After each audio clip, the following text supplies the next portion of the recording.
Hello and welcome to Aditi humanity classes. आज हम history के चैप्टर 8 करने जा रहे हैं, क्लास 12 के हिस्ट्री, पीजेंट्स, जमींदार एंड द स्टेट।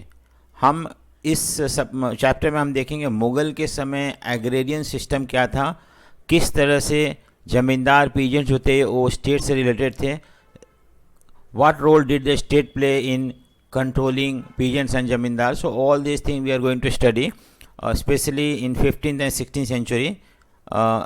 ठीक है, so let us start the chapter. लेकिन अगर आपने मेरे चैप्टर को सब्सक्राइब नहीं किया तो सब्सक्राइब कर लें, लाइक और शेयर करें, and also press the bell icon so that you get the notification whenever any new videos are uploaded. So now let us begin the chapter. So हम इसको question answer form में करेंगे और हम देखेंगे किस तरह से ये चैप्टर में एग्रीकल्चर के बारे में मुग़ल के समय क्या था, ये सारी चीज़ हम देखने जा रहे हैं इसमें। So let us begin the chapter first. What task did the peasants perform. Peasant किस तरह का टास्क परफॉर्म करते थे? आमतौर पर वही काम करते थे जो आज भी करते हैं। The peasants perform manifold seasonal task made up of agriculture production through out the year, जैसे कि टिलिंग ऑफ सॉइल हो गया, सीड्स लगाना हो गया, हार्वेस्टिंग हो गया, और the crops when it was ripe, जब फसल पक जाता था तो उसको काटने का काम भी करते थे। और दूसरी बात है कि peasants also contributed in the production of agro based. आपको पता है कि बहुत सारे एग्रीकल्चर बेस्ड इंडस्ट्री होते थे, जैसे कि शुगर हो गया या ऑयल बनाना हो गया, ये सब भी चीज़ उसमें जब मान लो कि जब ऑफ सीजन होता था, जब उन्हें काम नहीं मिलता था खेती बाड़ी में, एग्रीकल्चर में, तो उस समय they used to go and work in the production of agriculture based goods, जैसे कि शुगर, ऑयल, गुड़ वगैरह, ये सब चीज़ के। ठीक है, सेकंड क्वेश्चन है कि what did the rural India comprise in 16th 17th century. तो 16th और 17th सेंचुरी में रूरल इंडिया में गांव में किस तरह के लोग होते थे? एक तो सेटल्ड पीजन होते थे गांव में आमतौर पे, जो कि एक जगह सेटल होते थे, उनका अपना ज़मीन होता था और उस पर वो I mean they use to cultivate that land and earn their living. Long tracts of dry land and hilly regions that were not cultivated. तो एक तो होता था कि ऐसे भी देखो, पहला पॉइंट का ये मतलब है कुछ एरिया जो होता है एग्रीकल्चर के अंडर में होता था परमानेंटली, दूसरा एरिया जो होता था जो कि हिली एरिया हो गया या ड्राई लैंड हो गया, जो कि खेती बाड़ी के लिए सूटेबल नहीं था, ये भी ज़मीन होते थे। और थर्ड पार्ट जो था रूरल एरियाज में, वो होते थे forest and substantial proportion of rural territory, तो जो कि ज़्यादातर एरिया जो गांव वगैरह में जंगलों से घिरा हुआ होता था। ठीक है, सो ये तीन तरह के रूरल इंडिया थे। What is the most important sources to study the working of rural society, agrarian society in Mughal India. So Mughal India, सबसे पहले बड़ी बात है कि हमें कहाँ से पता चलता है उस समय के रूरल सोसाइटी के बारे में, तो स्पेशली मुगल के समय। अब होता है मुगल जो है पहली बार 1526 में फर्स्ट बैटल ऑफ पानीपत हुआ था, तो मुगल एम्पायर का एस्टेब्लिशमेंट हुआ था, और ये 1707 जबकि औरंगजेब का डेथ हुआ था, तब तक इंडिया में ऑलमोस्ट 200 ईयर्स तक मुगलों ने रूल किया। और उस समय इंडिया का एग्रीकल्चर सिस्टम क्या था और उसके बारे में जानने के लिए हमें कहाँ से हमें सोर्सेस क्या क्या है। तो major source for agrarian society in 16th and early century are chronicles and document from the Mughal code. Chronicles जो होते हैं वो रिकॉर्ड होते थे, जो कि I mean time to time period को ध्यान में रख के लिखा जाता था। सो वो जैसे कि मान लो बुक्स हो गया, अकबर के समय कुछ अबुल फजल ने आईन अकबरी लिखा था, तो अकबर जब से राजा बना था उसके बाद क्या किया, उसके बाद क्या, इस तरह से हर ईयर का इंसिडेंट को इसमें एक्सप्लेन किया जाता था क्रॉनिकल में। उसको डॉक्यूमेंट भी थे मुगल कोर्ट के, ये भी हमें करते हैं। So one of the most important chronicles जो था वो आईन अकबरी था। Ain Akbari written by Abul Fazl, Akbar's court historian Abul Fazl थे। आईन अकबरी बहुत इंपॉर्टेंट है, जो कि अबुल फजल ने लिखा था। It meticulously recorded the arrangement made by the state, इसमें कि किस तरह का अरेंजमेंट स्टेट ने बनाया था एग्रीकल्चर को मेंटेन करने के लिए, उसके बारे में यहाँ एक्सप्लेन किया हुआ है। सो देखो, टू इंश्योर कल्टीवेशन, देखो किस तरह का किसी भी तरह से कल्टीवेशन हो, ये बहुत ज़रूरी है। अगर कल्टीवेशन होता है तो आई मीन मुगल को भी रेंट मिलेगा लैंड से, और अगर even the peasants will also have their source of livelihood. So to enable cultivation of revenue, collection of revenue, तो और जो कल्टीवेशन हो रहा है उससे रेवेन्यू कलेक्ट हो, ये भी एक था। और third sir, regulate the relationship between state and the rural magnet, जमींदार, और स्टेट और जमींदार के बीच का जो स्टेट हो गया और जमींदार, इन ये जो रूरल मैग्नेट थे, रूरल सोसाइटी में बहुत powerful, economically socially powerful role play करते थे और इनके अंडर जो आता था पीजेंट्स आते थे या किसान आते थे। तो स्टेट किस तरह से इन रूरल मैग्नेट को कंट्रोल करता था, क्या रिलेशनशिप था, ये सब चीज़ इसके अंदर हमें मेंशन किया हुआ है। ठीक है, ये सेकंड पॉइंट है कि द सेंट्रल पर्पस ऑफ आइन। आइन मैंने बताया ना कि आइन अकबरी का थर्ड बुक जो था आइन था। आइन अकबरी के 3 पार्ट थे, first second third. Third book को हम बोलते हैं Ain. Ain was present to present the vision of Akbar's empire where social harmony was provided by a strong ruling class. देखो मेन पर्पस आइन का क्या था कि ये शो करना कि अकबर के एम्पायर में सारे चाहे ज़मींदार हो, पीजेंट्स हो, स्टेट हो, सबके बीच में अच्छा रिलेशनशिप था, हार्मनी था, शांति था। ठीक है, any revolt against the Mughal state, अगर मान लो कोई भी रिवोल्ट करता है मुगल स्टेट के खिलाफ तो ऐसे रिवोल्ट सप्रेस होना ही होना है। और whenever we learn whatever we learn from the Ain about peasants remain a view from the top. और ये भी याद रखना है कि ये हम टॉप से देखते हैं रूरल सोसाइटी को। ठीक है, सो ये नहीं कि from peasants point of view ये नहीं लिखा हुआ है, बल्कि from the state point of view लिखा हुआ है। And that is what is called the view from the top, that is state point of view. ठीक है, अब नेक्स्ट थर्ड पॉइंट क्या है कि the account of the Ain-i can be supplemented by description contain in the source emanating from the region away from the Mughal capital. देखो एक तो ठीक है, पहले एक तो सबसे इंपॉर्टेंट सोर्स आईने अकबरी है। दूसरा है कि इसके अलावा हम ये भी देख सकते हैं बहुत सारे ऐसे प्रोविंसेस थे जहाँ से हमें एग्रीकल्चर के बारे में, पीजेंट्स के बारे में रिकॉर्ड मिलता है, जैसे कि महाराष्ट्र हो गया, गुजरात हो गया, राजस्थान हो गया। ये भी हमें हेल्प करता है उस समय के रिलेशनशिप को, एग्रीजन रिलेशनशिप को समझने में।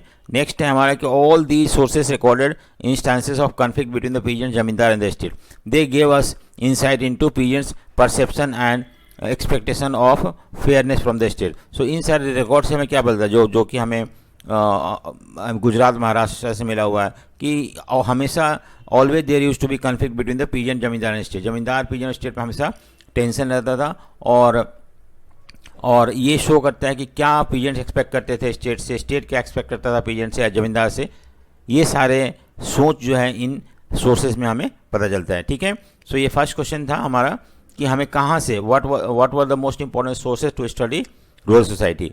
सो फर्स्ट आईने अकबरी है, दूसरा जो है रिकॉर्ड्स जो हैं जो प्रोविंसेस से मिले हुए हैं, और जो आईने अकबरी का सोच है रिलेशनशिप के बारे में वो कुछ अलग है, और जो हमें प्रोविंसेस से मिले हुए हैं उनका सोच कुछ अलग है। आईने अकबरी बोलता है कि देयर वाज हार्मनी, पीस था, लेकिन दूसरा रिकॉर्ड बोलता है जो प्रोविंसेस से मिले हुए हैं कि हमेशा उनके स्टेट और ज़मींदार एंड पीजेंट्स के बीच में कन्फ्लिक्ट हुआ करता था।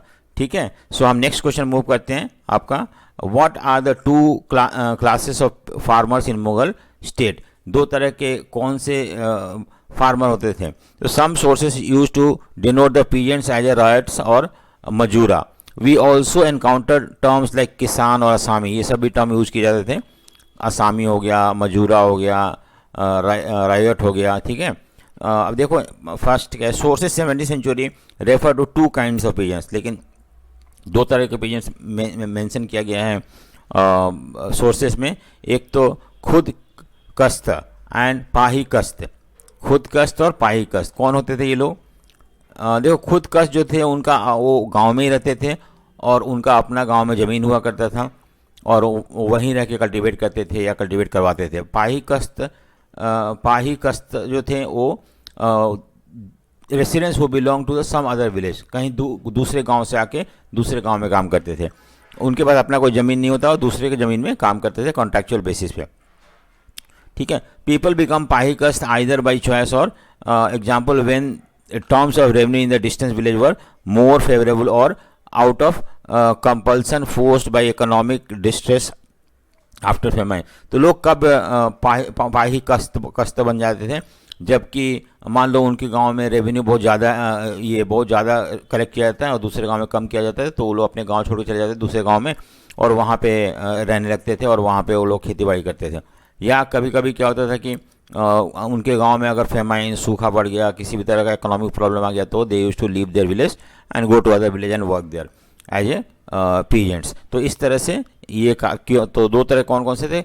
खुद कस्त और पाही कस्त, और पाही कस्त क्यों लोग पाही कस्त बनते थे ये भी मैंने बताया यहाँ पे। नेक्स्ट है what did the peasants pass in the Mughal pressed in the Mughal state, sorry what did the peasants possessed in the, possess मतलब उनके पास क्या होता था, ठीक है, मुगलों के पास क्या हुआ करता था, क्या क्या जिसे आज भी खैर किसानों के पास ज़्यादा कुछ नहीं होता है। Seldom did average peasants in north India possess more than a pair of bullock and two plough and sometime even less. देखो 2 बुलक होते थे जिससे बैल जो है खेत जोतने के लिए, और 2 प्लॉ होते थे, इससे ज़्यादा उनके पास कुछ नहीं होता था। इन Gujarat peasants possessing 6 acre of land were consider as affluent. अगर मान लो कि अब यदि हमें पहले तो ये बताया कि जनरली जो गरीब पीजन होते थे उनके पास क्या क्या इंस्ट्रूमेंट होते थे। एक तो 2 बुलक होता था, पेयर ऑफ बुलक, और प्लॉ होता था जिससे कि वो खेत जोतने में काम आता था उनको। दूसरा, हमें अलग अलग जगहों पे कितने ज़मीन होने से उस आदमी को बड़ा पीजन मानते थे, छोटा पीजन मानते थे, ये समझाया हुआ है। गुजरात में अगर कोई भी पीजन्स के पास 6 एकड़ लैंड होता था उसको हम एफ्लुएंट मतलब रिच पीजन्स के नाम से जानते थे, रिच पीजन्स है वो। इन बंगाल 5 एकड़, क्योंकि बंगाल का फर्टिलिटी ज़्यादा था, 5 एकड़ में बहुत ज़्यादा प्रोड्यूस होता था, was upper limit of any average peasants farm.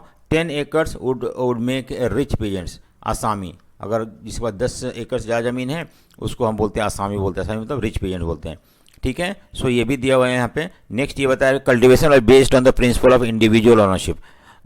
Her peasants का अपना ज़मीन होता था। Peasants land was bought and sold in the same way as the land of other property owners. तो हर पीजेंट्स का अपना ज़मीन होता था और वो ज़मीन चाहे बेच सकते थे, मॉर्गेज कर सकते थे, उनकी मर्जी के ऊपर डिपेंड करता है। अगर मान लो उन्हें इकोनॉमिक प्रॉब्लम है तो अपनी ज़मीन को बेच भी सकते थे। तो इस तरह से पीजेंट्स के पास क्या क्या होता, ज़मीन भी होता था, कभी कभी कभी उनके बुलक होते थे, 2 प्लॉ होते थे, या अलग अलग जगहों पे। यहाँ पे बंगाल के बारे में बताया हुआ और गुजरात के बारे में बताया हुआ। अगर गुजरात में किसी पीजेंट्स के पास 6 एकड़ ज़मीन होते थे तो एक अच्छा रिच पीजेंट्स माना जाता था। और बंगाल में क्या था कि अगर 5 एकड़ होते थे तो वो एवरेज पीजेंट्स था, और 10 एकड़ से ज़्यादा तो एक तरह से आसामी में तो रिच पीजेंट्स माना जाता था। What factor led to expansion of agriculture in 16th-17th century. एक तो ज़मीन बहुत ज़्यादा था, तो जब भी मुगल एम्पायर चाहते थे कि लैंड प्रोडक्शन ज़्यादा हो, टैक्स ज़्यादा है, तो new area were brought under cultivation, ठीक है। अवेलेबिलिटी ऑफ लेबर भी था वहाँ पे काम करने के लिए, इसके एंड मोबिलिटी ऑफ पीजेंट्स कहीं भी जा काम कर सकते थे। अगर मान लो उनको कोई नया लैंड दिया जाता है जहाँ पे क्लियर करके वहाँ पे that land need to be brought under cultivation, तो पीजेंट्स को easily move along with their family members वहाँ पे सेटल होते थे। तो ये इस तरह के ये फैक्टर थे जिसकी वजह से एग्रीकल्चर एक्सपांसन पॉसिबल था। What were the main crops grown in the 16th and 17th century. तो कौन कौन से मेन क्रॉप ग्रो किए जाते थे। एक तो primary purpose of agriculture was to feed people, so basic staple crops. देखो उस समय जो एग्रीकल्चर था उसका मेन पर्पस क्या था कि वो चीज़ उगाना जो लोग खा सकें, और जैसे इसीलिए उस समय राइस, वीट, मिलेट ये सब ग्रो किए जाते थे, कमर्शियल क्रॉप नहीं ग्रो किए जाते थे। Second, the area which received 40 inches और more rain were all rice producing states followed by wheat and millet corresponding to the decreasing scale of precipitation. जहाँ पे 40 इंचेस से ज़्यादा बारिश होता था वहाँ पे आमतौर पे राइस उगाया जाता था, क्योंकि राइस के लिए ज़्यादा पानी चाहिए हमें। और वैसे जहाँ पे इससे कम होते जाता तो वीट उगाया जाता था, और कम होने से मिलेट, और इस तरह से क्रॉप ग्रो किए जाते, ठीक है। सो क्वेश्चन ये था कि मेन क्रॉप क्या क्या, तो वीट, राइस, मिलेट वगैरह ग्रो किए जाते थे। नेक्स्ट है how can we say that the peasants in 16th and 17th century use technologies in agriculture. कैसे हम बता सकते हैं कि 15th और 16th और 17th सेंचुरी में जो किसान थे वो टेक्नोलॉजी यूज करते थे खेती बाड़ी में। Monsoon remain the backbone of Indian agriculture. आज भी है, मानसून मतलब बारिश होता है। तो जब भी इंडिया, आपको पता है मई जून में बारिश होता है इंडिया में, और उसी को मानसून बोलते हैं। तो एक तरह से बैकबोन है इकोनॉमी का, उस समय भी था, आज भी है। There were crops which require additional water, so artificial system of irrigation were also develop. तो क्या था कि कुछ ऐसे क्रॉप्स थे जिसमें कि ज़्यादा पानी की जरूरत पड़ती थी, तो वहाँ पे आर्टिफिशियली इरिगेशन के थ्रू पानी पहुँचाया जाता था। Irrigation project received state support. State irrigation के लिए भी आई मीन स्टेट इनिशिएटिव लेता था इरिगेशन प्रोजेक्ट के लिए. For example in northern state India undertake digging of new canals and also repair old one such as state नहर during the Shahjahan rule. तो देखो शाहजहां का रूल समय नहर बनाए गए थे, वो पुराने नहर को रिपेयर किया गया था, जिससे कि नहर मतलब कैनाल होता है, जिससे कि पानी खेतों तक पहुंचाया जा सके. थर्ड पॉइंट क्या है कि दो agriculture was labour intensive people use technology that often harnessed cattle energy. तो ऐसा था कि एग्रीकल्चर जो था ह्यूमन बीइंग ज़्यादा यूज़ किया जाता था एग्रीकल्चर में, ह्यूमन लेबर ज़्यादा यूज़ किया जाते थे, लेकिन एनिमल एनर्जी को भी यूज़ किया जाता था. One example was the wooden plough which was light and easily assembled with the iron tip and wooden handle. It did not make deep furrows which preserve the moisture better during the intensity of hot weather. देखो क्या था कि उन्होंने, तो यहाँ पे मैंने बताया आपको कि लेबर इंटेंसिव एग्रीकल्चर हुआ करता था, लेकिन टेक्नोलॉजी भी यूज़ होते थे कुछ हद तक, जैसे कैटल एनर्जी यूज किया जाता था टू पुल द प्लॉ को खींचने के लिए आयरन टिप्ड वुडन हैंडल होते थे, जिसकी वजह से असेंबल करके खेतों को जोता जाता था. ठीक है. So next drill pulled by a pair of giant oxen was used to plant seeds but broadcasting of seeds was the most prevalent method. देखो आमतौर पे सीड्स को आई मीन ड्रिल करके ना उसके अंदर सीड डाल दिए जाते थे और उसको पुल किया जाता था, जिससे कि सीड्स जो है सॉइल में फिक्स हो जाए. लेकिन सबसे बेस्ट तरीका जो था वो ब्रॉडकास्टिंग था. ब्रॉडकास्टिंग ऑफ सीड्स मतलब होता है कि एक जगह सीड्स को उगा देना एंड देन उसको एक एक करके लगाना खेतों में, जो आजकल specially agriculture I mean paddy या राइस को उगाने के लिए यूज़ किया जाता है. Hoeing and weedings were done simultaneously using the narrow iron blade with a small wooden handle. So ये भी आई मीन उन लोग जो अनवांटेड वीड्स होते थे उसको भी निकाल देते थे साइमल्टेनियसली. ठीक है. सो हम अब देखते हैं आगे next question.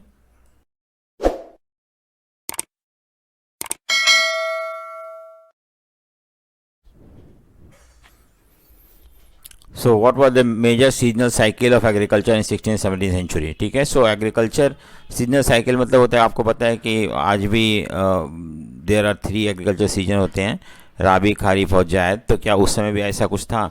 So agriculture was organised around the 2 major season, the kharif autumn season होता है और राबी स्प्रिंग सीजन. सो राबी मतलब वीट वगैरह उगाया जाता है पंजाब हरियाणा में जब बारिश कम होता है तो. ठीक है. और ये खारीफ जो हो गया राइस के लिए होता था, जहाँ बारिश ज़्यादा होता था वहाँ पे उगाया जाता था 16th-17th सेंचुरी में. अब आता है this would mean that most region except those terrain that were the most arid or inhospitable produces minimum of 2 crop in a year. 2 फसला. तो आमतौर पे जो एरिया में लोग कम रहते थे या जो एरिया बहुत ज़्यादा सूखा था, उसके अलावा बाकी सारे एरिया में करीब करीब 2 क्रॉप उगाए जाते थे. some were rain fed or irrigated, assured a continuous supply of water even gave the 3 crop. जिस एरिया में जहाँ पे कि रेनफॉल ज़्यादा होता था या जहाँ पे एश्योर्ड इरिगेशन या खेतों में पानी पहुँचाया जाता था नहर के थ्रू, वहाँ पे हम देखते हैं कि तीन क्रॉप भी लगा दिए जाते थे कभी कभी. ठीक है. सो ये था this ensure enormous variety of producers. तो इस तरह से बहुत तरह के क्रॉप्स प्रोड्यूस होते थे. फॉर एग्जांपल आइन mention that Mughal provinces of Agra produce 39 variety of crops. देखो आगरा में 39 वेराइटी ऑफ क्रॉप्स उगाए जाते थे. Delhi produces 43 over the 2 season. इतने तरह क्रॉप उगाए जाते थे. बंगाल प्रोड्यूसेस 50. सबसे ज़्यादा बंगाल में अलग अलग तरह के राइस उगाए जाते थे. सिर्फ राइस 50 तरह के उगाए जाते थे बंगाल में. So this is because of different types of climate that was there in India. अलग अलग तरह का रेन, अलग अलग जगहों पर अलग अलग अमाउंट ऑफ रेन होता था उसकी वजह से. नेक्स्ट है to what extent is it possible to characterize agrarian agricultural production as subsistence in 16th century. देखो सबसे क्वेश्चन समझते हैं कि सबसिस्टेंस मतलब होता है जीने खाने के लिए. सबसिस्टेंस मतलब जीने खाने के लिए, मार्केट में बेचने के लिए नहीं. तो हम कैसे बोल सकते हैं कि 16th-17th सेंचुरी में जो एग्रीकल्चर प्रोडक्शन होता था वो सबसिस्टेंस था, सिर्फ अपने खाने के लिए उगाया जाता था, ना कि मार्केट में बेचने के लिए. Ain mention that Mughal provinces of Agra produce 35 varieties of crops and Delhi produce 43 the 2 season. ठीक है. So Bengal produces 50 variety of rice. We come across terms like jins e kamil और प्रोजेक्ट परफेक्ट क्रॉप्स इन और सोर्स। तो इसका मतलब ये होता है कि अलग अलग तरह के क्रॉप्स डिफरेंट प्रोविंसेस में उगाए जाते थे और सबसे जो अच्छा क्रॉप्स होता है, परफेक्ट क्रॉप होता था, उसको सोर्स में लिखा हुआ है जीन्स ए कामिल। ठीक है। नेक्स्ट है the Mughal state encourage peasants to cultivate such crops as they brought in more revenue. आमतौर पर सरकार ये बोलता था, गवर्नमेंट ये बोलता था कि आप ऐसे क्रॉप उगाओ जिससे कि हमें ज़्यादा रेवेन्यू आ सके। Crop such as cotton and sugar and were also jins e kamil, क्योंकि ये परफेक्ट क्रॉप होते थे और स्टेट को इससे ज़्यादा रेवेन्यू मिलता था। Cotton was grown over territory spread over central India and the Deccan plateau where the Bengal was famous for its sugar. ठीक है। बंगाल में sugar, I mean sugar cane ज़्यादा उगाया जाता था। सेंट्रल इंडिया में हम देखते हैं कि आपका कॉटन उगाया जाता था एंड इस तरह से क्रॉप्स को आइडेंटिफाई किया जाता था कि कौन सा परफेक्ट क्रॉप्स है और कौन सा सबसिस्टेंस क्रॉप है जीने खाने के लिए। The crop, cash crop would include various, so cash crop would include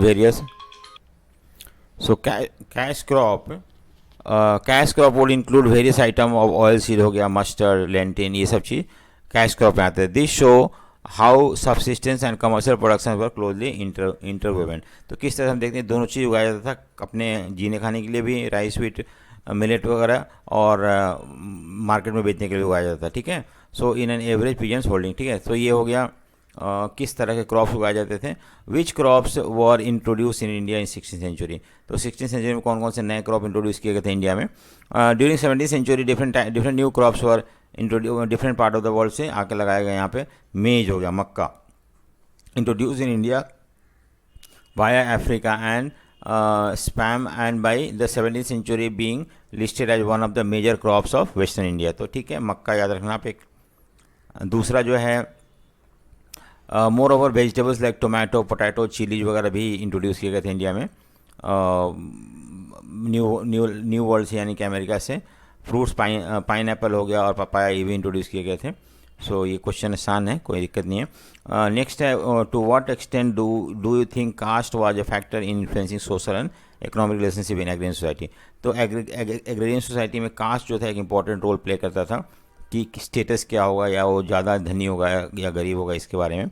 so deep inequality on the basis of caste and other caste like distinction meant that the cultivators were highly heterogeneous group. तो cultivator जो थे ना आमतौर पे एक caste के नहीं होते थे, मिक्स कास्ट के होते थे। Among those who tilled there were a sizable number who worked as a manual और एग्रीकल्चर लेबर। कुछ ज़्यादा जो लोग खेतीबाड़ी करते थे उनमें ज़्यादातर लोग जो थे मैनुअल थे। मैनुअल मतलब दूसरे के खेतों में काम करते थे और उसके लिए उनको पैसा मिलता था। Despite the abundance of cultivable land, certain caste groups were assigned manual task and दस रेलीगेटेड टू पॉवर्टी। कुछ जो थे, हालांकि कुछ कास्ट जो थे वो उनको खेतों में काम ही करते थे बस, और आमतौर पर वो गरीब होते थे, उनके पास अपना ज़मीन नहीं होता था, वो poorest of the poor peasants होते थे। Though there were no census at that time, the little data that we have suggest that such group comprises a large section of village population had the least resource and hence they ranked lower in the caste hierarchy like the Dalit in the modern India। तो उस समय भी ऐसे लोग होते जिनके पास कोई अपना ज़मीन नहीं होता था और दूसरे खेतों में काम करते थे, और इनको ये कास्ट हायरार्की में सबसे नीचे होते थे।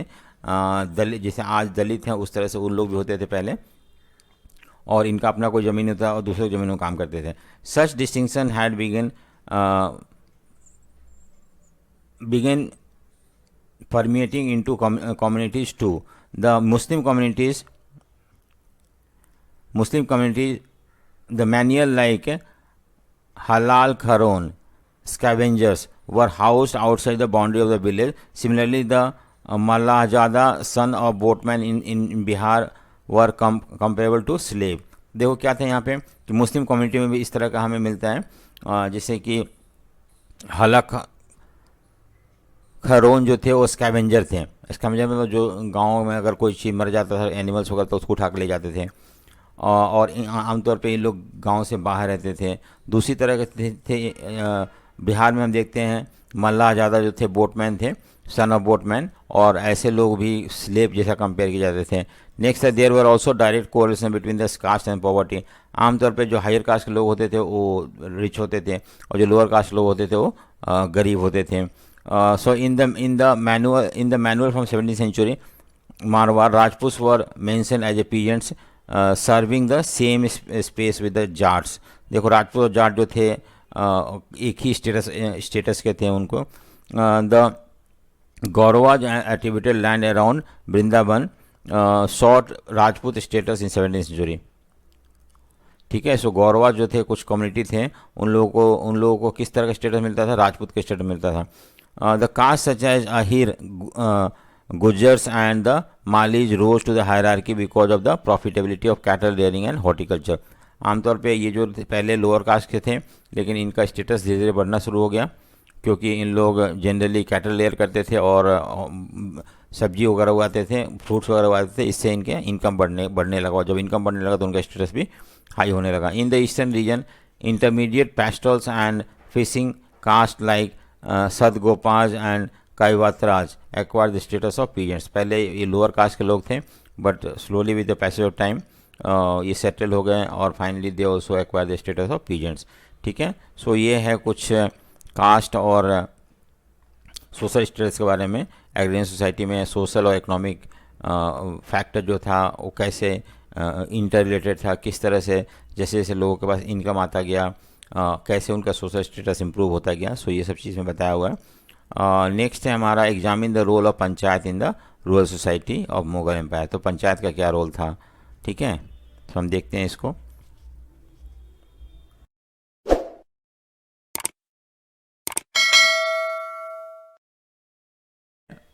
क्वेश्चन 13 इसमें हम देखें examine the role of panchayat in the rural society in Mughal empire. So panchayat बहुत पहले से इंडिया में है और मुगल जब इंडिया में आए तो उसके बाद पंचायत का क्या रोल था, क्या पंचायत था या इम्पोर्टेंट रोल प्ले करता था। The panchayat was assembly of elders with hereditary right. देखो व्हाट वाज पंचायत है, सो क्या था पंचायत, इसके बारे में हम जानते हैं कि ये जो था असेंबली ऑफ एल्डर्स यानी कि जो भी इम्पॉर्टेंट लोग थे विलेज में दे यूज टू फॉर्म पंचायत। और मोर ओवर इन लोगों का हेरिडिटरी राइट था यानी कि इनके कोई भी एक एल्डर मरता था तो उसके हाउस होल्ड में जो बड़े लोग होते थे वो रिप्लेस करते थे उन्हें। In mixed caste village panchayat was usually heterogeneous अलग अलग। और मान लो कि कोई भी विलेज है जिसमें अलग अलग तरह के कास्ट के लोग रहते हैं तो पंचायत भी जो था एक हेट्रोजीनियस बॉडी था, बहुत तरह के बहुत अलग अलग कास्ट के लोग उसके मेंबर होते थे। ठीक है, सो नेक्स्ट है the panchayat was headed by. तो who was the head of the panchayat, head कौन था, नोन एज मुकद्दम, इसको मंडल भी बोलते हैं हम। Chosen through the consensus of elders and जमींदार। देखो अब ये हेड कैसे चुना जाता था कि जो जिसमें सबकी सहमति हो। कंसेंसस मतलब होता है कि to whom everybody agree upon। और आमतौर पे ऐसे लोगों को जमींदार के पास ले जाया जाता था। अगर जमींदार एग्री हो जाता है तो he used to become the headman of the panchayat. Headman held office as long as they enjoy the confidence of the elder. तो ऐसा नहीं है कि हेडमैन हमेशा बना रहेगा या पोस्ट हेरिडिटरी था, वो तब तक बना रहता था जब तक कि उसका सपोर्ट है गाँव के एल्डर्स का। सो चीफ फंक्शन, अब फंक्शन हम के बारे में देख रहे हैं क्या फंक्शन था जमींदार पंचायत का, to supervise the preparation of village account. So function of headman was to supervise कि जो गांव का विलेज का जो भी अकाउंट होता था, कहाँ पैसा क्या खर्चा हुआ, कहाँ से रेवेन्यू आ रहा है, इसको प्रिपेयर करवाना। असिस्ट बाय द अकाउंटेंट, और आमतौर पे जो हेडमैन था he was assisted by accountant, उसको हम पटवारी बोलते हैं। So remember this, who was patwari was the village accountant of the panchayat. तो ये मदद करता था हेडमैन को to prepare the account, village account. ठीक है, the panchayat derive its fund from the, अब कहाँ से फंड आता था, पैसा कहाँ से आता था, जो कॉमन फाइनेंशियल पूल यानी कि कुछ एक जहाँ पे हर लोग गांव के लोग उस पैसा कंट्रीब्यूट करते थे और इस तरह से हम देखते हैं कि money was collected and that was use for the then use for the village development purpose के लिए। और ये कहाँ फंड जो आता था वो कहाँ से आता था ये तो हमने देख लिया, कैसे इसको स्पेंड किया जाता था। ठीक है, digging of canal, tiding war flood and also meet from these fund. So किस तरह के कैनाल डिग करने के लिए या हो सकता है कि फ्लड को रोकने के लिए बांध बनाना हो, उसके लिए भी यूज करते थे इस फंड को। दे ensure the conduct of member of village community, और जो विलेज के लोग रहते हैं उन लोग एक कोड ऑफ कंडक्ट फॉलो करें और सही से रहें, वो ये मेंटेन करना पंचायत का काम था। Panchayat also had the authority to, देखो अब इसमें पनिशमेंट देने का था,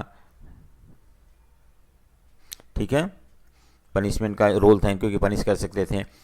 more serious forms of punishment like expulsion from the community, हुक्का पानी बंद कर देना, गांव से निकाल देना, इस तरह का पनिशमेंट भी दे सकते थे लोग, और कोई भी जो लोग गलत काम करते थे। कास्ट एंड जाति, अब देखो अलग तरह के कास्ट और जाति इन द विलेज हैड देयर जाति पंचायत। जैसे मान लो कि आई मीन जाति में हो गया अगर कारपेंटर, उनका अपना पंचायत हुआ करता था, गोल्ड स्मिथ उनका अपना पंचायत होता था। तो ये पंचायत भी हमें देखने को मिलता है राजस्थान में। जातीय panchayat settle civil dispute between member of the different caste. अगर मान लो दो कास्ट के बीच में कोई प्रॉब्लम हो रहा है तो उस समय या एक कास्ट के within the caste if there is any problem then that problem used to be solve by the caste panchayat only, जातीय पंचायत ओनली। वो जो जनरल पंचायत वहाँ पे वो बात नहीं जाती थी, ठीक है। Rajasthan and Maharashtra continue contain petition presented to the panchayat complaining about the tax extortion.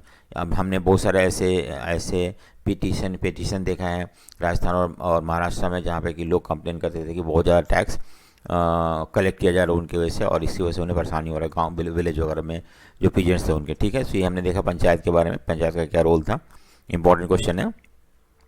How was the artisan placed in the village. अब आर्टिसन मतलब होता है वो लोग जो कि हाथों से कारीगर जो होते थे उनको आर्टिसन बोलते हैं। तो उन लोग किस तरह से गांव में क्या पोजीशन था उनका। सो पहले elaborate relationship of exchange between the different producer in the village in 16th 17th century was an interesting aspects.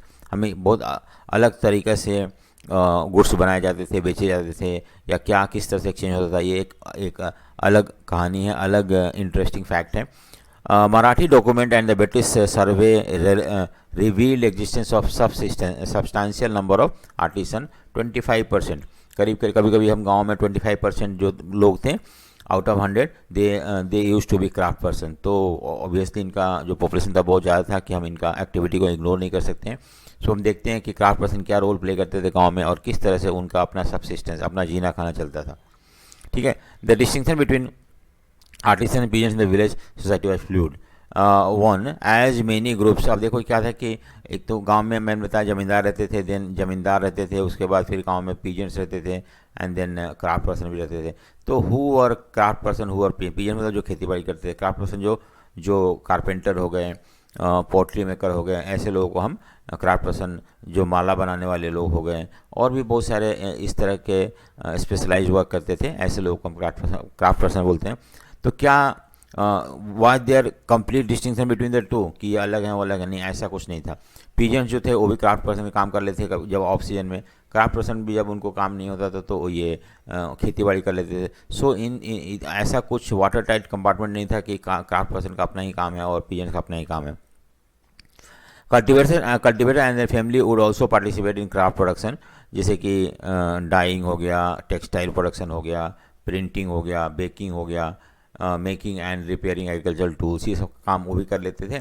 और हम ये भी देखते हैं कि क्राफ्ट पर्सन भी कभी मतलब उन खेती बाड़ी में खेतों में काम कर लेते थे। तो इस तरह से ऐसा कोई वाटर टाइट कंपार्टमेंट नहीं था। Third phase, the phases in the agriculture calendar that is sowing, harvesting is in between them there was a lull in the agriculture activity. In that period cultivators could engage in artisanal production। देखो क्या था ना कि agriculture calendar year होता है जिसमें कि sowing होता है और हार्वेस्टिंग होता है, बीज बोना और बीज जब फसल पक जाता है तो उसको काटना। इस बीच में there was gap of 2 to 3 month। तो उस पीरियड में हम देखते हैं कि जो देखो यहाँ कल्टिवेटर जो थे वो क्या करते थे, खाली रहते थे तो आर्टिसनल प्रोडक्शन भी कर लेते थे। तो इस तरह से हम ये बोल सकते हैं कि रिलेशनशिप जो था वो फ्लूइड था दोनों के बीच में। और विलेज आर्टिसन कौन कौन होते थे, who all were the village artisan, तो ये भी हमें बताया नहीं हुआ अभी। तो पोर्टर्स थे, ब्लैक स्मिथ थे, कारपेंटर थे, बार्बर होगा, even goldsmith also comes under this category. और ये लोग क्या करते थे, provided specialised services in return for which they were compensated by giving them a share of the harvest or an allotment of land, perhaps cultivable waste, which was likely to be decided by the panchayat. अब देखो क्या था कि गांव में ये सब लोग भी होते थे, पोर्टर्स, ब्लैक स्मिथ, कारपेंटर्स, तो ये लोग गांव के लिए काम करते थे और इनको फिर पैसा कहाँ से मिलता था, तो इनको they were not paid money for their work to the village people. Return उनके उसके जगह पे जो भी जिनके पास भी लैंड होता था वो कुछ पार्ट जो थे they used to give to these artisans in return for their work. ठीक है, कभी कभी तो इनको लैंड भी अलॉट कर दिया जाता था, आमतौर पे ऐसा वेस्ट लैंड जो कि that can be brought under cultivation, और पंचायत डिसाइड करता था किस तरह का लैंड इन्हें मिलना चाहिए। In Maharashtra such lands were called become artisans miras और वतन लैंड। देखो इस तरह का लैंड को हम क्या बोलते हैं, वतन लैंड। सो याद रखना वतन लैंड था जो कि जो आर्टिसन को दिया जाता था, और दूसरी बात था कि ये हेरिडिटरी होल्डिंग होते थे, अगर मान लो किसी को मिल गया तो बेच भी सकता था, या उसके बाद उसका बेटा या इस तरह का इनहेरिट कर सकता था। Artisans and individual peasants house hold entered into the mutually negotiated system. ये एक इंपॉर्टेंट है जिसको हम बोलते हैं जजमानी सिस्टम। ठीक है, हम देखते हैं जजमानी सिस्टम क्या था। Artisan and individual peasants house hold enter into the mutually negotiated system of remuneration most of the time goods for services. देखो यहाँ पे ना जो आर्टिसन काम करते थे उनके लिए कुछ गुड्स मिलता था, ना कि पैसा मिलता था। In 18th century record tells us that the zamindar in Bengal were remunerated artisans by paying small allowances and diet money. एक तो कुछ पैसा दे देते और खाने के लिए कुछ दे देते, जैसे राइस हो गया, वीट हो गया, इस तरह का मिल जाता था उनको। This system was later called, इसी को हम जजमानी सिस्टम बोलते हैं। जजमानी सिस्टम इंपॉर्टेंट है, आ सकता है। क्या था, ठीक है, जजमानी सिस्टम क्या था ना कि जो आर्टिसन थे उन लोग गांव के लिए, मतलब किसी को और कुछ चाहिए, मान लो किसी को माला चाहिए, किसी को घड़ा चाहिए, किसी को दिया चाहिए, किसी को लकड़ी का काम करवाना है, तो वो लोग they used to send message to these people, craft person, वो आके काम करके चले जाते थे। वो पैसा नहीं मांगते थे, लेकिन उनको at the end of the agriculture season जो भी क्रॉप प्रोड्यूस होता था उसमें से कुछ हिस्सा जो था इनको दे दिया जाता था, और इस तरह से इनका लाइवलीहुड चलता था और लोगों का काम भी होता था। तो ये एक्सचेंज ऑफ वर्क जो था and they were compensated in terms of food grains came to be known as jajmani system. ठीक है, समझ में आया jajmani system. It indicate the intricate ways in which the exchange network operated at the micro level. Micro मतलब बहुत गाँव के level पे, माइक्रो मतलब विलेज लेवल। ठीक है, level in the village cash remuneration was not entirely, ऐसा नहीं था कि सारा काम जो था बार्टर सिस्टम में होता था, ये काम करते थे उनकी जगह उनको ग्रेन्स मिलता था, बल्कि कभी कभी कैश भी होता था। तो किस तरह से कैश का क्या था रोल हम आगे क्वेश्चन में देखेंगे। सो आपको समझ में आएगा इसके बारे में। नेक्स्ट है, why were the village in the 15th and 16th century called the little republic by the British. तो कुछ बाहर के लोग जो इंडिया में, तो उन्होंने बोला कि गाँव जो है एक तरह से लिटिल रिपब्लिक है। तो क्या उनका लिटिल रिपब्लिक कहने का क्या मतलब था, और how Indian village were little Republic. Some British officers in 19th century saw the village as a little republic made up of fraternal partners sharing resources and labor in the collective. This was not a sign of rural equality and equality. देखो आमतौर पे जो brotherhood partnership जो था ना कि हर आदमी मिल के खेती बाड़ी करता था एंड देन कलेक्टिव वे में, और लेबर प्रोवाइड करता था, और उसके बाद और जैसे मान लो कि किसी लैंड है यहाँ पे, इतना बड़ा लैंड, ये 4 लोगों का लैंड है। ठीक है, 4 लोगों का लैंड है, तो अगर 10 फैमिली है जो ये लैंड बिलोंग करता है, फैमिली है इसमें, तो सब लोग हेल्प करेंगे एक दूसरे को इन ज़मीनों में कल्टीवेट करवाने के लिए, और इस तरह से एक फ्रैटर्नल पार्टनर्स थे in sharing resources and labour in collective. तो इस तरह से मिलजुल के खेती करते थे, और ये एक ब्रदरहुड सिस्टम जो था, भाईचारा जो था गांव में, ये देखने को मिलता हमें। ठीक है, so there was individual ownership of assets and deep inequality. लेकिन मैंने बोला ना कि इसका मतलब ये नहीं होता कि गांव में इक्वालिटी था, इक्वल सोसाइटी था। बहुत सारा there was lot of differences, inequality based upon ownership of land. जो कास्ट एंड जेंडर के बेसिस पे डिस्क्रिमिनेशन होते थे। आमतौर पर हायर कास्ट के लोग जो थे उनके पास ज़्यादा ज़मीन होता था और लोअर कास्ट के लोगों के पास कम ज़मीन होता था। जेंडर में भी ये था, women generally did not possess any land but male को होता था। So a group of powerful individual decided the affair of the village, exploited the weaker section and delivered justice. तो वही था ना कि कुछ लोग जो पावरफुल लोग होते हैं, हायर कास्ट लोग होते हैं, उन लोग सारा विलेज का अफेयर को डिसाइड करते थे, वीकर सेक्शन को एक्सप्लॉइट करते थे, और इस तरह से अगर कोई गलती होता था वीकर सेक्शन में तो जस्टिस भी डिराइव करते थे। More importantly cash nexus had already developed through the trade between village and the towns. In the Mughal heartland too, revenue was assessed in the and collected in the cash. तो एक तो आप जैसे गांव में लोग जो क्रॉप्स ग्रो करते थे वो जाके क्रॉप जो गांव में हुआ they used to sell in the town में जाके बेच देते थे और वहाँ से उनको पैसा मिलता था। So that is called cash nexus. ठीक है, ये शुरू हो गया था। दूसरी बात है कि मुगल जो थे ना, they also use to collect taxes और लैंड रेवेन्यू कैश में, कभी कभी कैश में भी करते थे।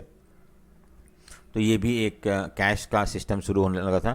Artisan producing for the export market example receive their advances and और wages in cash and also the producers of commercial crops like silk, cotton और इंडिगो। तो ऐसे बहुत सारे आर्टिसंस थे जो कि एक्सपोर्ट के लिए गुड्स बनाया करते थे। उनको पहले ही मर्चेंट जो थे आगे गाँव वगैरह में कैश में एडवांस देके जाते थे and then they used to collect whatever that was ordered later on. और दूसरी बात है कि ऐसे बहुत सारे फार्मर थे जो कि सिल्क वगैरह, कॉटन वगैरह ग्रो करते थे और ये सब चीज़ जो है वो जनरली एक्सपोर्ट कर दिया जाता था या शहरों में बेचा जाता था, उसके लिए उनको कैश भी मिलता था। So it is correct to say that the village in 1670, और इसी बेसिस पे हम बोल सकते हैं कि विलेज जो था एक तरह से लिटरली पब्लिक था। ठीक है, describe the role played by women in agriculture society. So women का क्या रोल था एग्रीकल्चर सोसाइटी में, ये देखते हैं 16th-17th सेंचुरी में, स्पेशली मुगल के समय। वुमेन इन फील्ड वर्क, तो औरतें ना कि सिर्फ घर में काम करती थी बल्कि even they use to go and work in the field also. So women and man work shoulder to shoulder in the field. Man tilled and play and ploughed while the women sowed and weeded, threshed and winnowed। सो आमतौर पे खेत जोतने का काम होता था, man का होता था, और बाकी जो बीज लगाना हो गया, काटना हो गया, थ्रेशिंग करना हो गया, विनोइंग करना हो गया, ये सब वुमेन करती थी। लेकिन जैसे जैसे nucleated village and the expansion of individual peasant farming which characterize the medieval Indian agriculture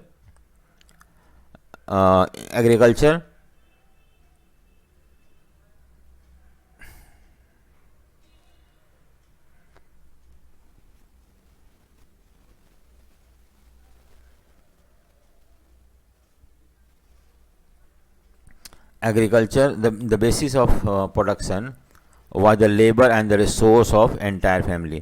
सो आमतौर पे क्या होता था कि गांव के जो लोग होते थे वो मिल के पूरा घर के लोग मिल के खेती बाड़ी करते थे और जो भी प्रोड्यूस होता था पूरा फैमिली का प्रोडक्शन हुआ करता था वो। ठीक है, सो ये भी है कि दूसरा जो है सो पहला पॉइंट मैंने ये देखा कि वुमेन और मेन जो दोनों काम करते थे खेतों में, मेन का काम जो था खेती प्लॉ करना था, बाकी सारे काम जो था औरतें करती थी। आमतौर पर न्यूक्लिएटेड विलेज या जब भी इंडिविजुअल पीजेंट फार्मिंग होना शुरू हो गया, हर इंडिविजुअल का अपना फार्मिंग हो गया तो पूरा घर के लोग मिलकर फार्मिंग करते थे और जो भी प्रोड्यूस होता था वो that use to go to the entire household, पूरे हाउस होल्ड को। नो जेंडर सेग्रीगेशन, देखो there was no gender segregation between the home and the women, for the women and the world for men. With smaller families there were no choice but for women to work at home as well as at the field। तो आमतौर पे औरतें थी घर में भी काम करती थी और बाहर भी काम करती थी, खेतों में भी काम करती थी, तो ऐसा कुछ ये नहीं था। ठीक है, so basis related to women, देखो क्या था basis related to women, biological function continued. अब ऐसा था कि वुमेन का कुछ बायोलॉजिकल प्रॉब्लम था जिसकी वजह से उस समय वो खेतों में काम नहीं करती थी। menstruating women were not allowed to touch the plow or the potter's wheel in the western India। so आमतौर पे menstruation period के समय हम देखते हैं कि औरतों को they were not allowed to go to field, touch the plow और potter's wheel को नहीं छूना था। कभी कभी उनको ग्रुप्स या बगीचा में जाना अलाउ नहीं था इस सिचुएशन में, बंगाल वगैरह में। ठीक है, सो ये कुछ रेस्ट्रिक्शन थे वुमेन के लिए। Women in artisan, women as artisan, तो वुमेन क्या आर्टिसन हाथों से भी काम करती थी, जैसे घड़ा बनाने में, ये सब चीज़ में। Artisan task like spinning yarn, कपड़ा बुनने में, shifting and needling and clay for pottery and embroidery were among the many aspects of production dependent on family labor. तो आमतौर पे ये सारे काम जो होता है, यार्न स्पिनिंग हो गया, शिफ्टिंग हो गया, नीडिंग हो गया, क्ले ये घड़ा बनाने के लिए, कपड़ा बुनना हो गया, कढ़ाई करना हो गया, ये सारे काम जो थे वेमेन किया करती थी. Depend upon the female work. The more commercialized the product, the greater the demand for women labor to produce it. तो आमतौर पे इस तरह का काम अगर जितना ज़्यादा स्पेशलाइज्ड होगा, कमर्शलाइज्ड होगा, वुमेन का ज़्यादा डिमांड होना शुरू हो गया. Peasants and the artisans women worked not only in the field but even went to houses of their employer or to market if necessary. तो औरतें सिर्फ घर में ही काम नहीं करती थी, फील्ड में ही काम नहीं करती थी, लेकिन जिनके यहाँ वो नौकरी करती थी वहाँ भी जाती थी काम करने के लिए, प्लस मार्केट भी जाती थी सामान बेचने के लिए. ठीक है. नेक्स्ट है कि चाइल्ड लेबर. चाइल्ड लेबर में हम देखते हैं क्या है. Women were important resources in the agrarian society. Child bearer, sorry labour नहीं है, बेरर है, मतलब बच्चे पैदा करने का एक सोर्स थी women, because they were child bearer in the society dependent on labour. आमतौर पे एग्रीकल्चर सोसाइटी में लेबर का बहुत ज़्यादा महत्व होता है, वर्कर्स का बहुत ज़्यादा महत्व होता है, जो लोग काम करने वाले खेतों में उनका ज़्यादा महत्व होता है. और इस तरह से अगर तो वुमेन जो थी एक तरह से बच्चे पैदा करने का एक सोर्स था, और that is the reason why they were given importance. There were high mortality rate due to malnutrition, frequent pregnancy and death during the child birth which meant shortage of women. तो एक problem क्या था कि उस समय बहुत सारा mortality rate था. मोर्टालिटी रेट मतलब होता है कि मर जाते थे बच्चे, तो इसकी वजह से बहुत ज़्यादा बच्चे पैदा करते थे, और औरतों को प्रॉपर खाना नहीं मिलता था, और प्रेगनेंसी के समय बहुत सारे औरतें मर भी जाती थी. इसकी वजह से there was shortage of wives, there was shortage of wife उस समय.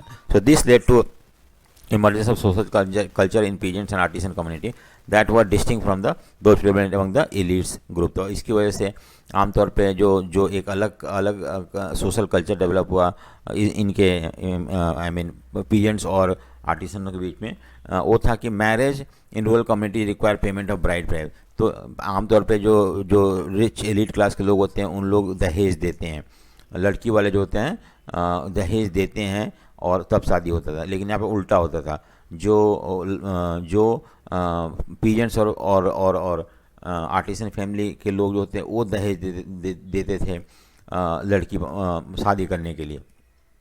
और तो क्यों था? क्योंकि there was shortage of women specially in these communities. Remarriage वो भी वहाँ पे लॉजिकल और मतलब माना जाता था. डाइवोर्स जो था एंड विडोड वीमेन को शादी हो जाता था, इस क्योंकि because of lack shortage of women, क्योंकि वुमेन बहुत जल्दी मर जाती थी इनमें बिकॉज ऑफ चाइल्ड बर्थ के समय, प्रेगनेंसी के समय मेडिकल फैसिलिटी नहीं था, खाने की कमी थी. इसकी वजह से तो कुछ जो सोशल कस्टम थे इनके अलग थे. री मैरिज को सही माना जाता था, विडो मैरिज को भी सही माना जाता था. ब्राइड प्राइस दे के शादी, मतलब दुल्हन के आई मीन लड़की के घर वालों को पैसा देना पड़ता शादी करने के लिए. रेस्ट्रिक्शन ऑन वेमेन, कुछ रेस्ट्रिक्शन थे, हमें देखते हैं क्या है. The importance attach to women as a reproductive forces meant that the fear of losing control over them was great. तो क्या था कि मान लो कोई वुमेन, आमतौर पर इस सोसाइटी में हम देखते हैं एग्रीकल्चर सोसाइटी में कि वुमेन का इंपॉर्टेंस बहुत ज़्यादा था, क्योंकि वो चाइल्ड बेरर थी, बच्चे पैदा करती थी, इसलिए उनके ऊपर कंट्रोल रखना बहुत ज़रूरी था. हो सकता है कभी भाग जाए, दूसरे शादी कर ले, तो उनका जो चाइल्ड बेयरिंग अब it would be difficult for them to produce child. तो इसलिए they used to have more control over women. They were kept under strict control the male members of the family and community. तो हर community as well as male member दोनों women के ऊपर बहुत ज़्यादा control रखते थे. They could inflict draconian punishment if they suspected infidelity on the part of women. अगर वुमेन किसी भी अगर कुछ गलत करती हैं, गलत इन द सेंस कि दूसरे के साथ अफेयर रखती हैं, एक्स्ट्रा मैरिटल अफेयर्स वगैरह, तो उनको बहुत ड्रैकोनियल पनिशमेंट मिलता था, बहुत भयानक पनिशमेंट फेस करना पड़ता था, क्योंकि औरतों के ऊपर कंट्रोल होना ज़रूरी था. ऐसा वो लोग मानते थे कि वो उस समय, क्योंकि वो एक सोर्स था आई मीन वर्कर्स का, मतलब बच्चे पैदा करने का, और जिससे कि एग्रीकल्चर लैंड को हम एग्रीकल्चर में हेल्प कर सकें.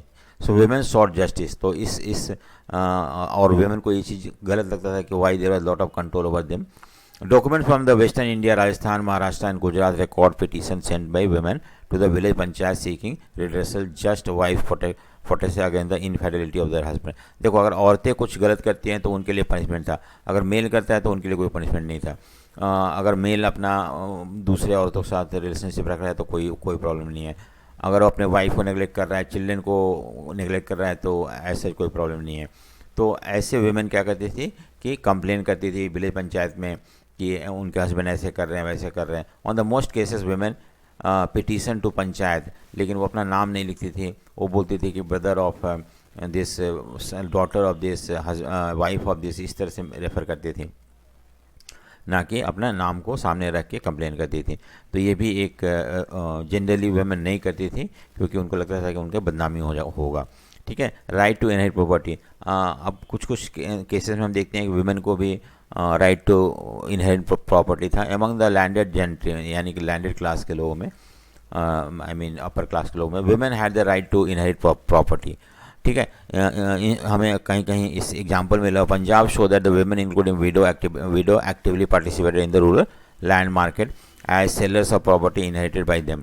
तो पंजाब में हमें देखने को मिलता है कि बहुत सारे औरतें जो हैं अपना ज़मीन बेचती थी जो उन्हें मिलता था, यानी कि औरतों को भी ज़मीन हुआ करता था। Hindu and Muslim women inherited zamindars which they were free to sell और mortgage, one of the biggest and the most famous zamindar. ठीक है। तो हमने देखा है, ऐसे एग्जाम्पल देखा है कि जमींदारों के फैमिली में वुमेन, चाहे वो मुस्लिम ज़मींदार हो या हिंदू ज़मींदार हो, वो लोग अपने औरतें अपनी ज़मीन बेच सकती थी, मॉर्गेज कर सकती थी। ठीक है। सो ये राइट था उनमें। सो हमने अभी देखा कि किस तरह से वुमेन का रोल था इन एग्रीरियन सोसाइटी में। अच्छा भी रोल था, आई mean they participate equally with that of the man. ठीक है। बट कुछ प्रॉब्लम भी था जिसके बारे में हम देखा यहाँ पे। सो नाउ हम आगे करते हैं।